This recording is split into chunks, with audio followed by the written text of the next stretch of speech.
such. For the address of the Honorable Prime Minister, please join me, ladies and gentlemen, as I request Prime Minister Sir for his inaugural address.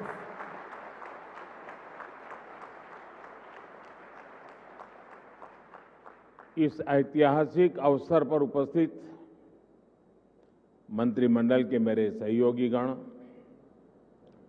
देश के उद्योग जगत के प्रतिनिधिगण, अन्य महानुभाव, देवी और सज्जनों, ये समिट तो ग्लोबल है, लेकिन आवाज लोकल है।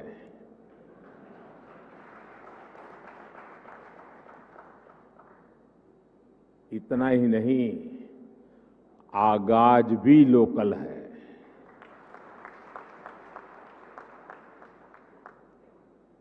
आज 21वीं सदी के विकसित होते भारत के सामर्थ्य का, उस सामर्थ्य को देखने का, उसके प्रदर्शन का एक विशेष दिवस है।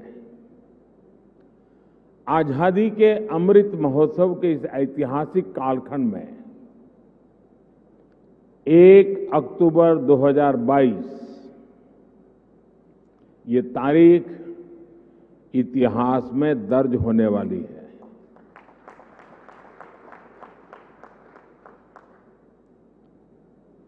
दूसरा, ये नवरात्रि का पर्व चल रहा है, शक्ति उपासना का पर्व होता है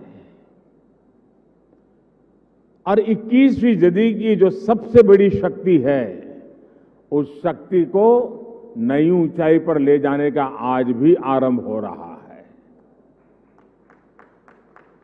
आज देश की ओर से, देश की टेलीकॉम इंडस्ट्री की ओर से 130 करोड़ भारतवासियों को 5G के तौर पर एक शानदार उपहार मिल रहा है। 5G देश के द्वार पर नए दौर की दस्तक लेके आया है। 5G अवसरों के अनंत आकाश की शुरुआत है। मैं प्रत्येक भारतवासी को इसके लिए बहुत बहुत बधाई देता हूं। साथियों, मैं गौरव से भरे इन क्षणों के साथ ही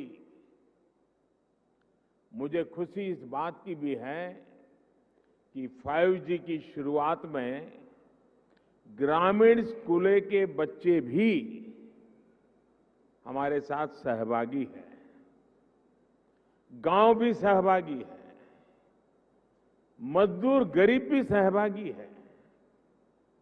अभी मैं यूपी के ग्रामीण स्कूल की बेटी 5G होलोग्राम टेक्नोलॉजी के जरिए रूबरू हो रहा था।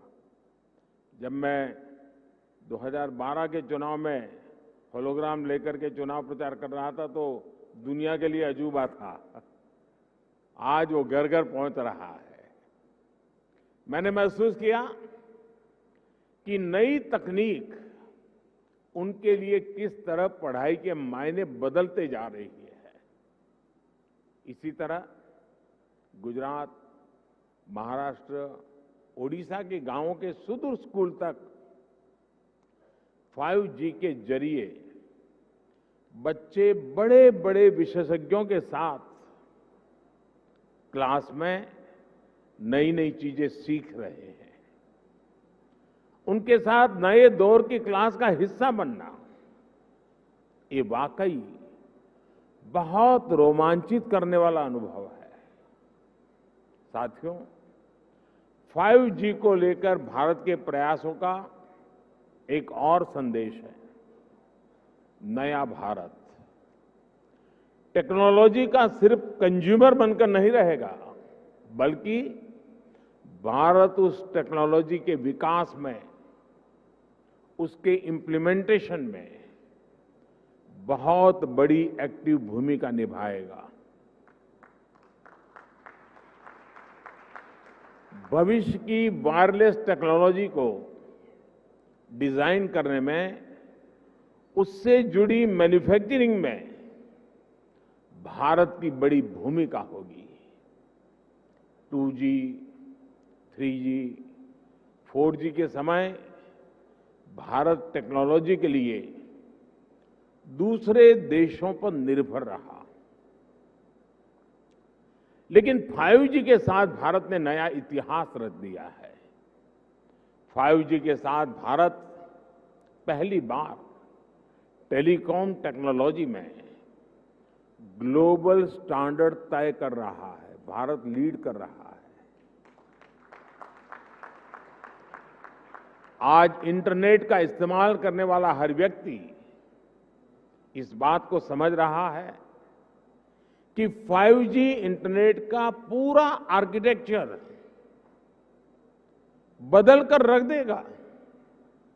इसलिए भारत के युवाओं के लिए आज 5G बहुत बड़ी अपॉर्चुनिटी लेकर आया है। मुझे खुशी है कि विकसित भारत का संकल्प लेकर आगे बढ़ रहा हमारा देश दुनिया के अन्य देशों के साथ किस तरह कदम से कदम मिलाकर चल रहा है। ये भारत की बहुत बड़ी सफलता है। डिजिटल इंडिया अभियान की बहुत बड़ी सफलता है। साथियों, जब हम डिजिटल इंडिया की बात करते हैं तो कुछ लोग समझते हैं कि ये सिर्फ सरकारी एक योजना है, लेकिन डिजिटल इंडिया सिर्फ एक नाम नहीं है। ये देश के विकास का बहुत बड़ा विजन है। इस विजन का लक्ष्य है उस टेक्नोलॉजी को आम लोगों तक पहुंचाना जो लोगों के लिए काम करे और लोगों के साथ जुड़कर काम करे। मुझे याद है जब मोबाइल सेक्टर से जुड़े इस विजन के लिए स्ट्रेटेजी बनाई जा रही थी तो मैंने कहा था कि हमारी अप्रोच टुकड़ों टुकड़ों में नहीं होनी चाहिए, बल्कि होलिस्टिक होनी चाहिए। डिजिटल इंडिया की सफलता के लिए जरूरी था कि वो इस सेक्टर के सभी आयामों को एक साथ कवर करे। इसलिए हमने 4 पिलर्स पर और 4 दिशाओं में एक साथ फोकस किया। पहला, डिवाइस की कीमत। दूसरा, डिजिटल कनेक्टिविटी। तीसरा, डेटा की कीमत। चौथा, और जो सबसे जरूरी है, डिजिटल फर्स्ट की सोच। साथियों, जब हम पहले पिलर की बात करते हैं, डिवाइस की कीमत की बात करते हैं, तो एक बात बहुत स्पष्ट है, डिवाइस की कीमत तभी कम हो सकती है जब हम आत्मनिर्भर हो। और आपको याद होगा, बहुत लोगों ने आत्मनिर्भर की मेरी बात की मजाक उड़ाई थी। 2014 तक हम करीब 100% मोबाइल फोन आयात करते थे, विदेशों से इंपोर्ट करते थे। और इसलिए हमने तय किया कि हम इस क्षेत्र में आत्मनिर्भर बनेंगे। हमने मोबाइल मैन्युफैक्चरिंग यूनिट्स को बढ़ाया। 2014 में जहां देश में 2 मोबाइल मैन्युफैक्चरिंग यूनिट्स थी, 8 साल पहले 2। अब उनकी संख्या 200 के ऊपर है।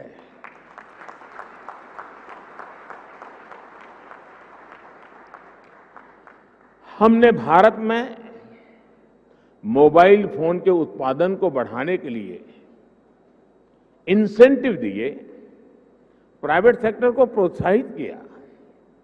आज इसी योजना का विस्तार आप PLI स्कीम में भी देख रहे हैं। इन प्रयासों का नतीजा बहुत पॉजिटिव रहा। आज भारत मोबाइल फोन उत्पादन करने में दुनिया में नंबर 2 पर है। इतना ही नहीं, जो कल तक हम मोबाइल इंपोर्ट करते थे, आज हम मोबाइल एक्सपोर्ट कर रहे हैं, दुनिया को भेज रहे हैं। जरा सोचिए, 2014 में जीरो मोबाइल फोन निर्यात करने से लेकर आज हम हजारों करोड़ के मोबाइल फोन निर्यात करने वाले देश बन गए हैं, एक्सपोर्ट करने वाले देश बन चुके हैं। स्वाभाविक है, इन सारे प्रयासों का प्रभाव डिवाइस की कीमत पर पड़ा है। अब कम कीमत पर हमें ज्यादा फीचर्स भी मिलने लगे हैं। साथियों, डिवाइस कॉस्ट के बाद जो दूसरे पिलर पर हमने काम किया, वो है डिजिटल कनेक्टिविटी का। आप भी जानते हैं कि कम्युनिकेशन सेक्टर की असली ताकत कनेक्टिविटी में है। जितने ज्यादा लोग कनेक्ट होंगे, इस सेक्टर के लिए उतना अच्छा है। अगर हम ब्रॉडबैंड कनेक्टिविटी की बात करें तो 2014 में 6 करोड़ यूजर्स से आज इनकी संख्या बढ़कर 80 करोड़ से ज्यादा हो चुकी है। अगर हम इंटरनेट कनेक्शन की संख्या की बात करें तो 2014 में जहां 25 करोड़ इंटरनेट कनेक्शन थे, वहीं आज इसकी संख्या करीब करीब 85 करोड़ पहुंच रही है, 85 करोड़ पहुंच रही है। ये बात भी नोट करने वाली है कि आज शहरों में इंटरनेट यूजर्स की संख्या के मुकाबले हमारे ग्रामीण क्षेत्रों में इंटरनेट यूजर्स की संख्या तेजी से बढ़ रही है। और उसकी एक खास वजह है, 2014 में जहां देश में 100 से भी कम पंचायतों तक ऑप्टिकल फाइबर पहुंचा था, आज 1,70,000 से भी ज्यादा पंचायतों तक ऑप्टिकल फाइबर पहुंच चुका है। अब कहां 100 और कहां 1,70,000। जैसे सरकार ने घर घर बिजली पहुंचाने की मुहिम शुरू की, जैसे हर घर जल अभियान के जरिए हर किसी तक साफ पानी पहुंचाने के मिशन पर काम किया, जैसे उज्ज्वला योजना के जरिए गरीब से गरीब आदमी के घर में भी गैस सिलेंडर पहुंचाया, जैसे हमने करोड़ों की तादाद में लोग बैंक अकाउंट से वंचित थे, करोड़ों लोग जो बैंक से नहीं जुड़े थे, आजादी के इतने साल के बाद जनधन अकाउंट के द्वारा हिंदुस्तान के नागरिकों को बैंक के साथ जोड़ दिया। वैसे ही हमारी सरकार इंटरनेट फॉर ऑल के लक्ष्य पर काम कर रही है। साथियों, डिजिटल कनेक्टिविटी बढ़ने के साथ ही डेटा की कीमत भी उतनी अहम हो जाती है। ये डिजिटल इंडिया का तीसरा पिलर था, जिस पर हमने पूरी शक्ति से काम किया।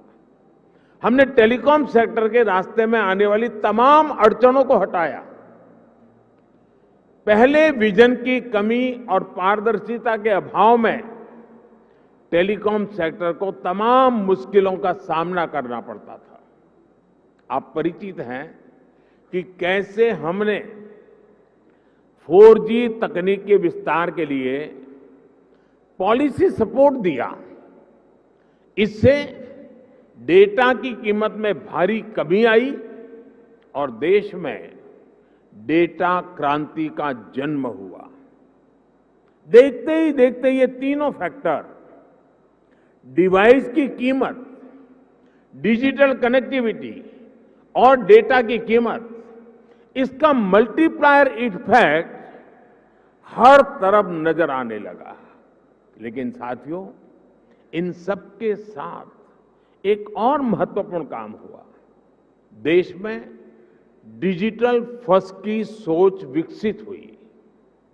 एक वक्त था जब बड़े बड़े विद्वान, एलिट क्लास, उसके कुछ मुट्ठी भर लोग, सदन के कुछ भाषण देख लेना, कैसे कैसे भाषण हमारे नेता लोग करते हैं, वे मजाक उड़ाते थे।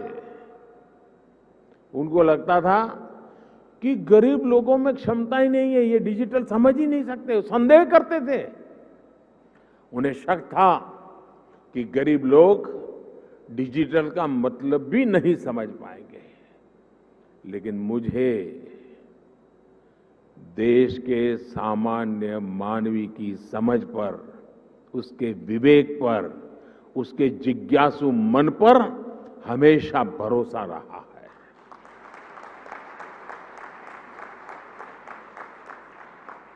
मैंने देखा है कि भारत का गरीब से गरीब व्यक्ति भी नई तकनीकों को अपनाने में आगे रहता है। और मैं एक छोटा अनुभव बताता हूं। शायद ये 2007-8 का कालखंड होगा या 9-10 का, मुझे याद नहीं है।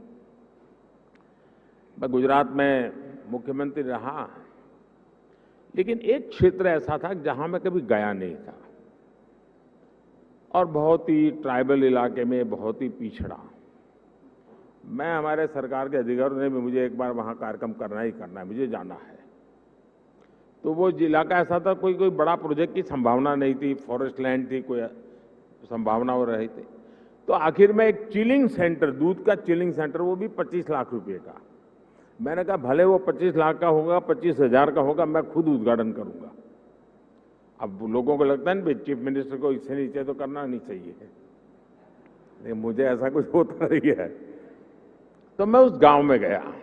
अच्छा, वहां हमें एक पब्लिक मीटिंग करने के लिए भी जगह नहीं थी, तो वहां से 4 किलोमीटर दूर एक स्कूल का छोटा सा मैदान था, वहां पब्लिक मीटिंग ऑर्गेनाइज की। लेकिन जब वो चिलिंग सेंटर पे गया मैं, तो आदिवासी माताएं बहनें दूध भरने के लिए कतार में खड़ी थी।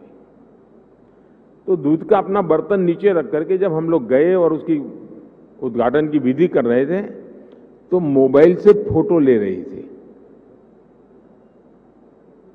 मैं हैरान था, इतने दूर दरार के क्षेत्र में मोबाइल से फोटो ले रही है। तो मैं उनके पास गया, मैंने कहा फोटो लेके क्या करोगी? तो बोली डाउनलोड करेंगे। ये शब्द सुनकर के मैं सचमुच में सरप्राइज हुआ था मुझे कि ये ताकत है हमारे देश के गांव में। आदिवासी क्षेत्र की गरीब माताएं बहनें जो दूध भरने आई थी, वो मोबाइल फोन से अपनी फोटो ले रही थी और उनको ये मालूम था कि इसमें तो नहीं, आप डाउनलोड करवा देंगे। और डाउनलोड शब्द उनसे मुंह से निकलना, ये उनकी समझ शक्ति और नई चीजों को स्वीकारने के स्वभाव का परिचय देती है। मैं कल गुजरात में था, तो मैं अंबाजी तीर्थ क्षेत्र पे जा रहा था, तो रास्ते में छोटे छोटे गांव थे। आधे से अधिक लोग ऐसे होंगे जो मोबाइल से वीडियो उतार रहे थे, आधे से अधिक लोग। यानी हमारे देश की ये जो ताकत है, इस ताकत को हम नजरअंदाज नहीं कर सकते हैं। और सिर्फ देश के इलीट क्लास के कुछ लोगों को ही हमारे गरीब भाई बहनों पर यकीन नहीं था। आखिरकार हम डिजिटल फर्स्ट के अप्रोच के साथ आगे बढ़ने में कामयाब हुए। सरकार ने खुद आगे बढ़कर डिजिटल पेमेंट्स का रास्ता आसान बनाया। सरकार ने खुद ऐप के जरिए सिटीजन सेंट्रिक डिलीवरी सर्विस को बढ़ावा दिया। बात चाहे किसानों की हो या छोटे दुकानदारों की, हमने उन्हें ऐप के जरिए रोज की जरूरतें पूरी करने का रास्ता दिया। इसका नतीजा आज आप देख सकते हैं। आज टेक्नोलॉजी सही मायने में डेमोक्रेटिक हो गई है, लोकतांत्रिक हो गई है। आपने भी देखा है कि डिजिटल फर्स्ट की हमारी अप्रोच ने कोरोना वैश्विक महामारी के इस दौर में देश के लोगों की कितनी मदद की। दुनिया के बड़े बड़े विकसित देश जब अपने नागरिकों की मदद करने में संघर्ष कर रहे थे, खजाने में रुपये पड़े थे, डॉलर थे, पाउंड थे, सब था, यूरो था, लेकिन और देने का तय भी किया था, लेकिन पहुंचाने का रास्ता नहीं था। भारत एक क्लिक पर हजारों करोड़ रुपए मेरे देश के नागरिकों के खाते में ट्रांसफर कर रहा है।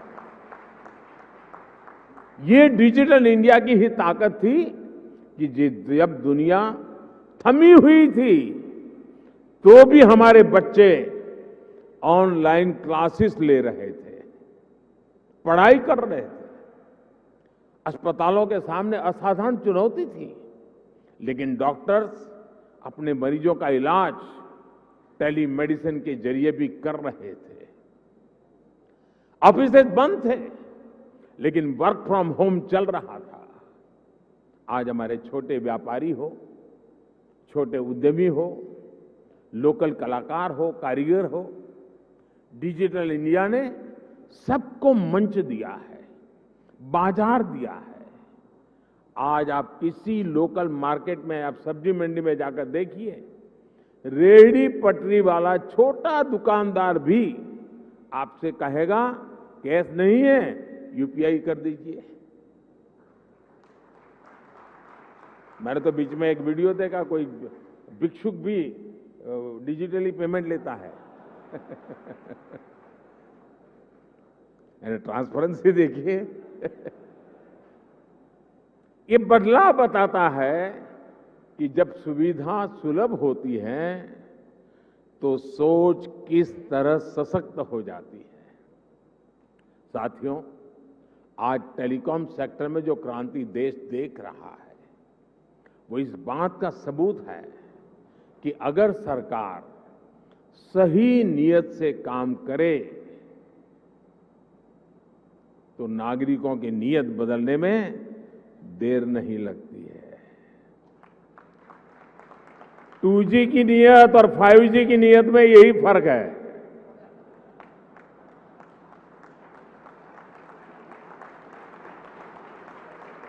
देर आए दुरुस्त आए।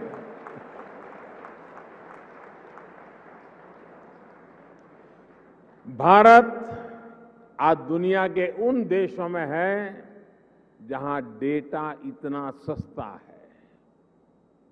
पहले 1 GB डेटा की कीमत जहां 300 रुपये के करीब होती थी, वहीं आज 1 GB डेटा का खर्च केवल 10 रुपये तक आ गया है। आज भारत में महीने भर में एक व्यक्ति मोबाइल पर करीब एवरेज 14 GB डेटा इस्तेमाल कर रहा है। 2014 में इस 14 GB डेटा की कीमत होती थी करीब 4,200 रुपये प्रति महीना, 4,200 रुपया।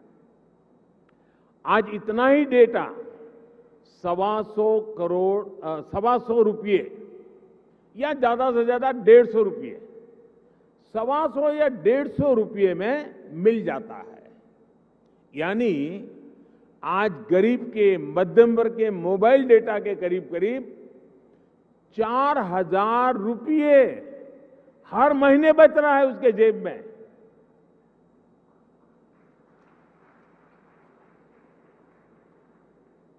हमारी सरकार के इतने सारे प्रयासों से भारत में डेटा कीमत बहुत कम बनी हुई है। ये बात अलग है, 4,000 रुपया बचना कोई छोटी बात नहीं है हर महीना। लेकिन जब मैं बता रहा हूं तब आपको ध्यान में आया, क्योंकि हमने इसका हो हल्ला नहीं किया, विज्ञापन नहीं दिए, झूठे बड़े गपगोले नहीं चलाए। हमने फोकस किया कि देश के लोगों की सहूलियत बढ़े, ईज ऑफ लिविंग बढ़े। साथियों, अक्सर ये कहा जाता है कि भारत पहली 3 औद्योगिक क्रांतियों का लाभ नहीं उठा पाया।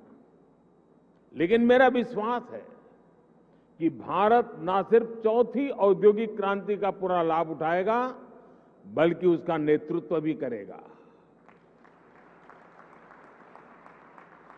और विद्वान लोग तो कहने लगे हैं कि ये भारत का दशक नहीं, ये भारत की शताब्दी है। ये डेकेड नहीं, सेंचुरी है। भारत ने किस तरह 4G आने के बाद टेक्नोलॉजी की दुनिया में ऊंचाई छलांग लगाई है, इसके हम सभी साक्षी हैं। भारत के नागरिकों को जब टेक्नोलॉजी के समान अवसर मिल जाते हैं, तो दुनिया में उन्हें कोई पछाड़ नहीं सकता। इसलिए आज जब भारत में 5G का लॉन्च हो रहा है, तो मैं बहुत विश्वास से भरा हुआ हूं दोस्तों। मैं दूर का देख पा रहा हूं, और जो सपने हमारे दिल दिमाग में चल रहे हैं, उसको अपनी आंखों के सामने हम साकार होते देखेंगे। हमारे बाद वाली पीढ़ी देखेगी, ऐसा काम होने वाला नहीं है। हम ही हमारे आंखों के सामने देखने वाले हैं। ये एक सुखद संयोग है कि कुछ सप्ताह पहले ही भारत विश्व की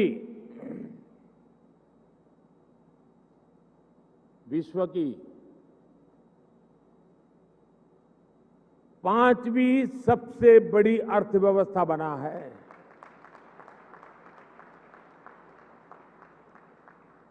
और इसलिए ये अवसर है हमारे युवाओं के लिए, जो 5G टेक्नोलॉजी की मदद से दुनिया भर का ध्यान खींचने वाले इनोवेशंस कर सकते हैं। ये अवसर है हमारे एंटरप्रेन्योर्स के लिए, जो 5G टेक्नोलॉजी का इस्तेमाल करते हुए अपना विस्तार कर सकते हैं। ये अवसर है भारत के सामान्य मानवी के लिए, जो इस टेक्नोलॉजी का इस्तेमाल करते हुए अपनी स्किल्स को सुधार सकता है, अपस्किल्स कर सकता है, रीस्किल्स कर सकता है, अपने आइडियाज को सच्चाई में बदल सकता है। साथियों, आज का ये ऐतिहासिक अवसर एक राष्ट्र के तौर पर, भारत के एक नागरिक के तौर पर हमारे लिए नई प्रेरणा लेकर आया है। क्यों ना हम इस 5G टेक्नोलॉजी का उपयोग करके भारत के विकास को अभूतपूर्व गति दें। क्यों ना हम इस 5G टेक्नोलॉजी का इस्तेमाल करके अपनी अर्थव्यवस्था को बहुत तेजी से विस्तार दें। क्यों ना हम इस 5G टेक्नोलॉजी का इस्तेमाल करके अपनी प्रोडक्टिविटी में रिकॉर्ड वृद्धि करें।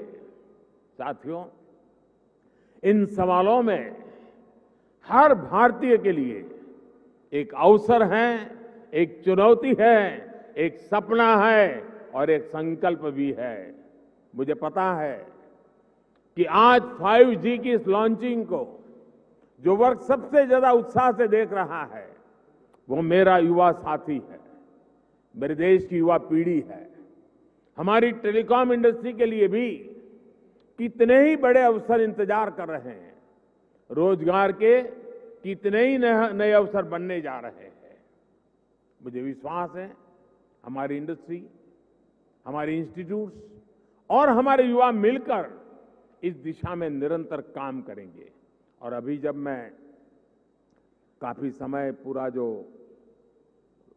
एग्जीबिशन लगा है उसको समझने का प्रयास करता था। मैं कोई टेक्नोलॉजी का विद्यार्थी तो नहीं हूं, लेकिन समझने की कोशिश कर रहा था।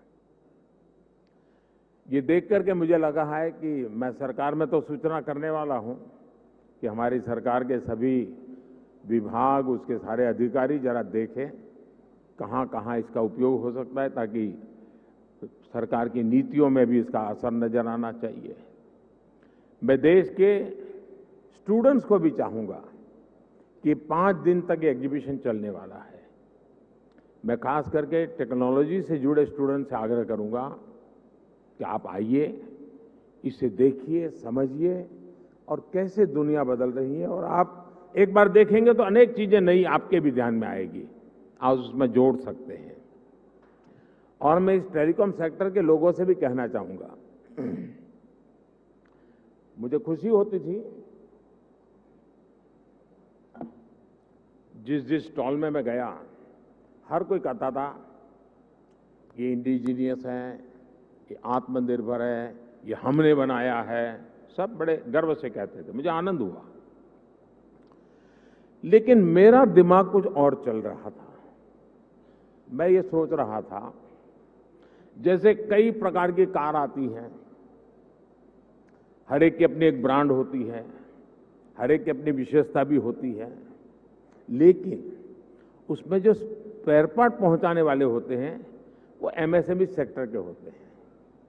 और एक ही एमएसएमई के एक फैक्ट्री वाला 6 प्रकार की गाड़ियों के स्पेयर पार्ट बनाता है, छोटे मोटे जो भी सुधार करने करे वो देता है।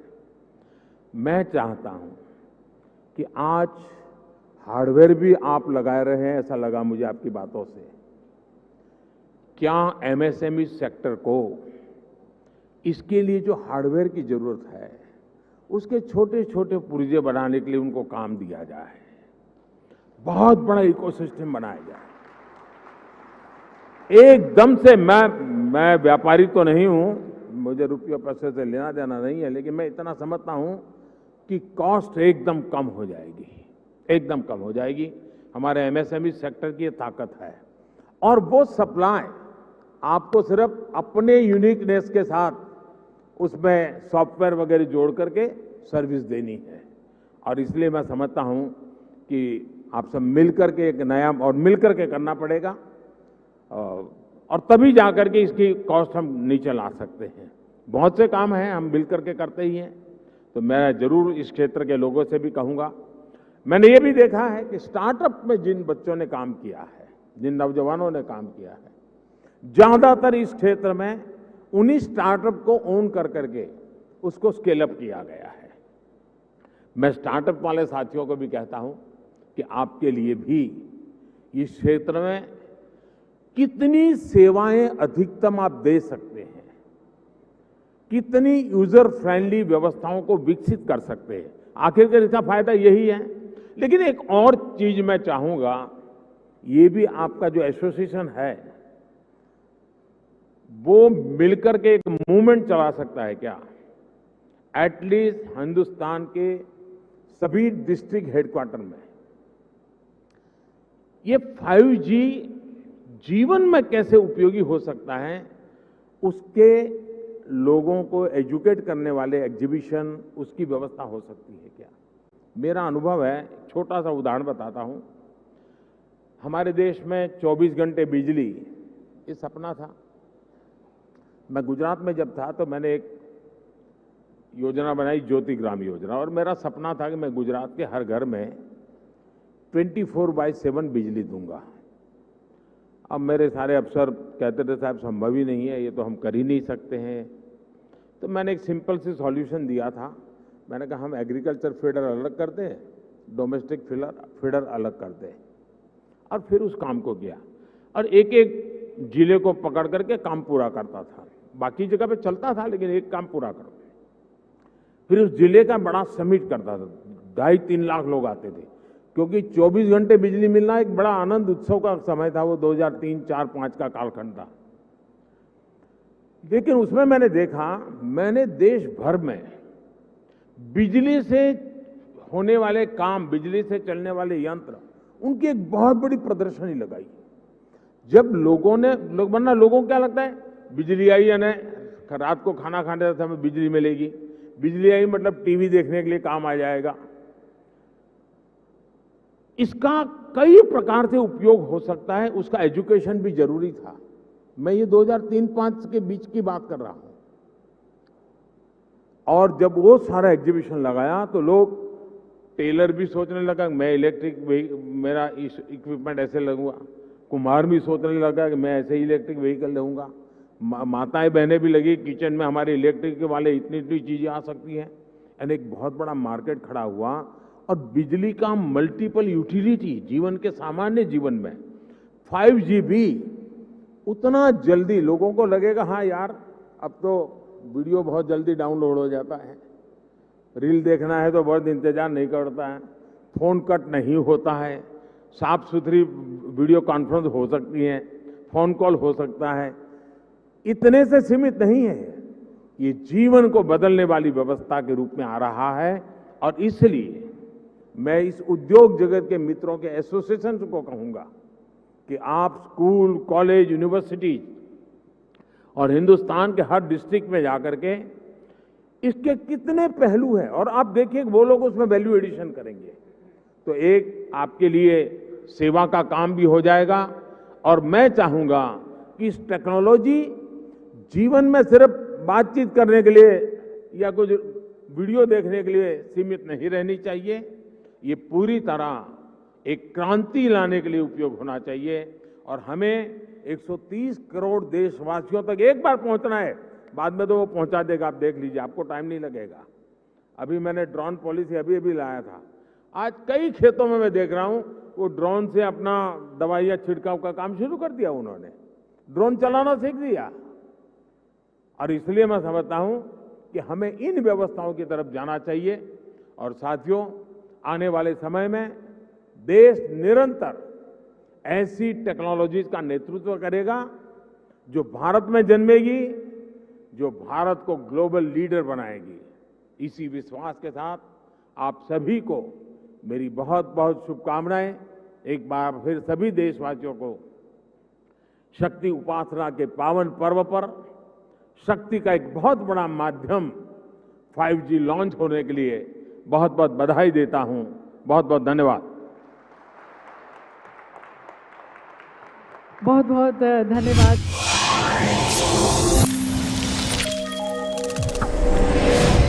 सिर्फ सच।